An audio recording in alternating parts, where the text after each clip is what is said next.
Nothing much. Man, how you feeling, man? I'm good. My body's sore from getting back in shape now. Okay, you still bare knuckle fighting or you back to boxing? I'll retire. Okay. Just keep my body in shape though. I see Lil Chapo hitting the bag, man. I see him on Instagram hitting that bag. You say his amateur debut coming? Yeah, next month. Oh, that's what's up. What's up? Out there in Vegas? Nah, on the East Coast in Maryland. Oh, Maryland? Yeah.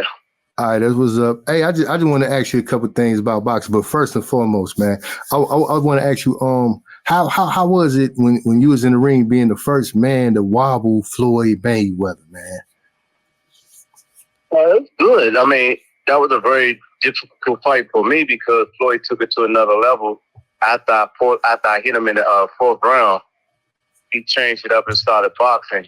But at first, the game plan was, I'm going to fight you. I'm going to knock you out. That was said at the weigh-in. We're going to fight each other. We ain't going to box. We're going to fight. But when I caught and heard him, his uncle told him, box that motherfucker. Box him. Hey, we got to order profanity. We got to, it's all good. It's all good. He thought he wanted to bang until he got banged, huh? Yeah, he listened to his uncle because he didn't. He was going to get knocked out. I was going to clip Floyd. How was the training? How did you prepare for that fight? I had Don Turner, old school Don Turner, train me in Andrews Township. One of the aggressive guys, Don Turner, he's a mathematician that comes to strategize and beating a fighter like he had Holyfield to do against Mike Tyson. And he was like, Chop, the only way you're going to beat this damn Floyd, you got to fight him. You got to fight him. And that was the game plan, to make Floyd exchange with me and get in the shootout, and I catch him. Yeah, because you most definitely caught him. Now, how do you view that Terence Crawford Errol Spence fight? It was a great fight. Bud was the better guy. We can't take nothing from Earl. He's a great champion. Undisputed welterweight champion as well. But there's a lot of things that a lot of people look at Earl done throughout his career: the drinking, the car accident, the ash streak. Those three things right there played a big factor in that fight right there.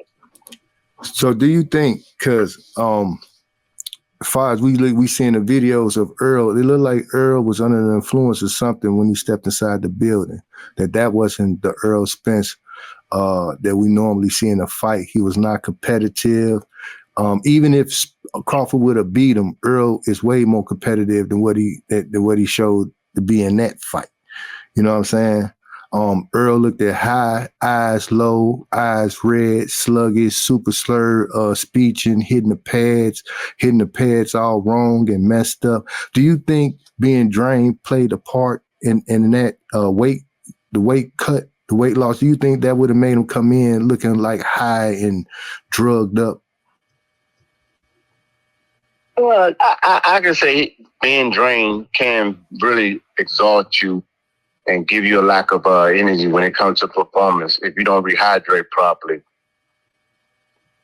Okay, so but he had enough time. I don't think Earl was drained. Everybody keeps hollering he was drained. Did Earl say he was drained? Nope. He actually didn't say nothing. He said if he had an excuse, he wouldn't tell people anyway.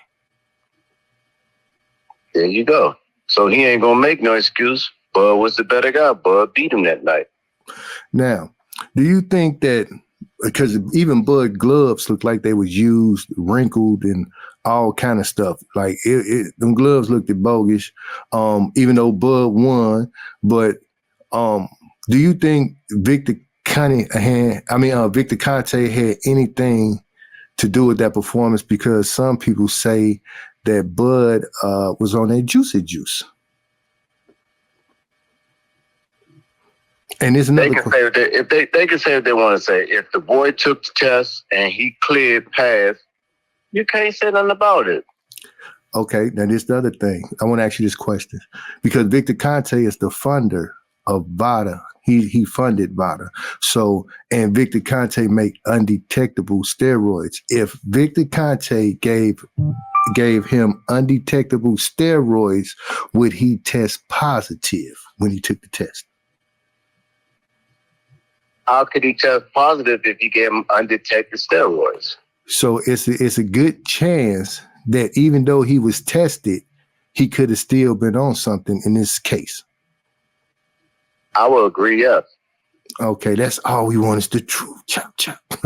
That's Chop Chop Corley, man. Y'all got any questions for Chop Chop, the legendary Chop Chop Corley, man? Just tell him, hey, from DC for me. DC say, hey, Greg from DC say, hey, Mr. Mash, you got something you want to ask Chop Chop Corley? Yeah, I do. Salute to the champion, man. Great fighter, great man. My question is this, Chop Chop. I had Crawford winning the fight because I thought if Spence can only come forward, if Crawford took that away and took the jab away, there wouldn't be a plan B for Spence. To that, you say what? You hear him, Chop Chop? No, I didn't hear what he said. All right, run it back. Chop Chop. I had Crawford winning the fight because Spence comes forward. And if Crawford takes a jab away, I felt like Spence couldn't make an adjustment. He can't fight going backwards. And so to that, you say what? You hear him? Yeah, I don't think Earl know how to fight going backwards, or he know how to box an opponent from a distance. He's a southpaw, and he's a straightforward fighter. He's a come-getter. He's not too much the fighter that's going to sit back and box you and try to do a lot of counter-punching. He's a forward fighter, and he gets his thing going forward, punching with another fighter. But that night, I mean, he was punching with Bud, but Bud was just a better puncher, landed better shots. Yeah. But Bud had the most ferocious jab I've seen in years. And you know, the crazy thing about it is going into the fight, they always saying Earl Spence jab, good jab, one of the best jabbers. They never talk about Bud jab. But that night, it was like Bud had bricks in them gloves when he was hitting them with that jab. He was hitting them with jab that was like, he was like, damn, man, they like, is that a jab? That's crazy. And, you know, I want to ask you this question too. Is there any way? So say if you orthodox fighter, your right hand, your strong hand, do you believe that if you was in a southpaw stand, that your right jab will be harder than if you was in an orthodox stand throwing a straight right? No, I don't think it would be.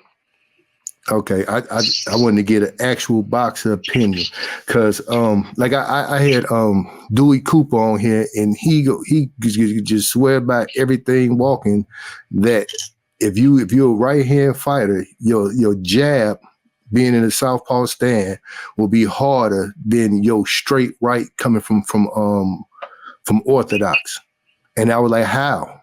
You can't even generate as much power because you jabbing. This you coming from back here, coming straight at him. You know what I mean?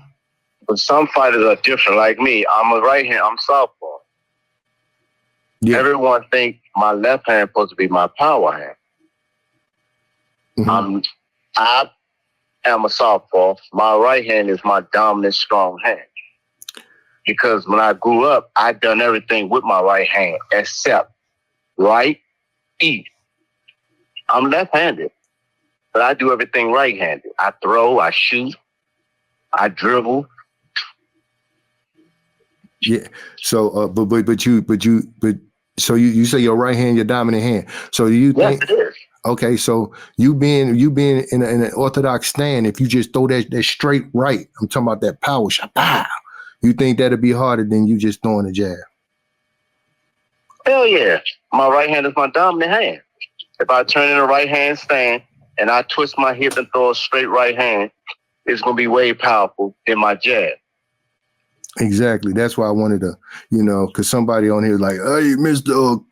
Dewey Cooper and ate you up and this and that. And I'm like, nah, man, nah. I just don't want to argue with somebody. You know, I call and they get on the phone. I'd rather people hear what they got to say opposed to me going back and forth with them. You know what I'm saying? But, yeah, anything coming up in the future? You training anybody? We got Lord Chop getting ready for his amateur debut next month. Looking to train other fighters eventually. Okay. We got Chop Chop Kitchen. We developing the content for that. Okay, you want to give them your Instagram information, Twitter information, so they can follow you? DeMarcus Corley 2019 on Instagram. DeMarcus Corley on Facebook. I don't do too much of that tweeting. Yeah, I heard Ross, it. Yeah. ask me if he's training down at Jared Hurd's new gym. Greg says is you training down at Jared Hurd's new gym? Nah, nope. Nope. All right, man. It's nice talking to you. I'm most definitely gonna hit you up later on, Chop. I had to get you on the show, man. I got this boxing podcast on it. All right. You know Appreciate what I'm saying? All right, I'll hit you in a minute. All right. My bad, chat. I was just thinking like let me call my man Chop up real quick because Greg, he did it. You said you got the connection. I want you to see if you pull some people up on you. I said let me see what's up in this phone because all my numbers ain't in this phone. Yeah, get them people on here, man. Get them on here because you hear everybody be quiet and they listen. That's what you want. Get some information out there. Yep, and you want credible guys on here who've done it. So I mean, that's what's up, man. That's what's up.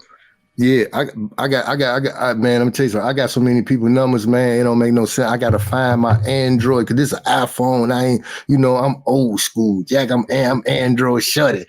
You know what I'm saying? My kids making fun of me, talking about, Dad, is that an Android? So my dumb butt go get an iPhone to try to keep up with them. I cannot stand this phone, but my numbers, I got so many numbers in my other phone. You know what I'm saying? I'm most definitely go get them and get these people up on. Like I got Jeff Mayweather, all them numbers up on there. I ain't gonna do nothing but call them. They gonna answer. You know what I'm saying? Hey, Ross. Yeah. How many other people you know down this way in DC Corley is from this area? Yeah, he sure live from DC. Yeah, you got Joppy, you got Keith Holmes, you got Sean Bay down here.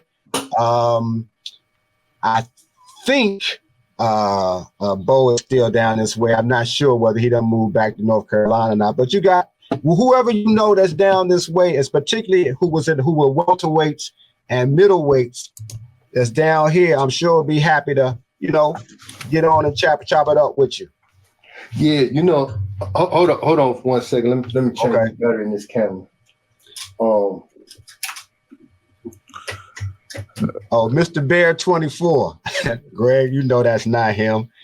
All I said is what he said. He said he hadn't done all the work he was supposed to do, so I got to take his word for it, Mr. Bear. Yeah, I don't know. I could call them and because there's a lot of people I don't know. I just know some of the main suspects as far as the boxing, and then I met a gang of them down there in Vegas. So I most definitely could get people numbers and stuff like that. I ain't been doing it because I ain't the type to be, but I got to open up more because this is the boxing outlet. You dig what I'm saying? We got to make them phone calls, Jack. Yeah. You know what I'm saying? We got to get it cracking. So if I could get somebody, if I could call one of my contacts and they know this or that, and I get that number, I most definitely would get it to call them. I ain't been utilizing my resources how I really could. You know what I'm saying? Like for real, because I know the trainers that actually train these people, like even this right here, let me see something.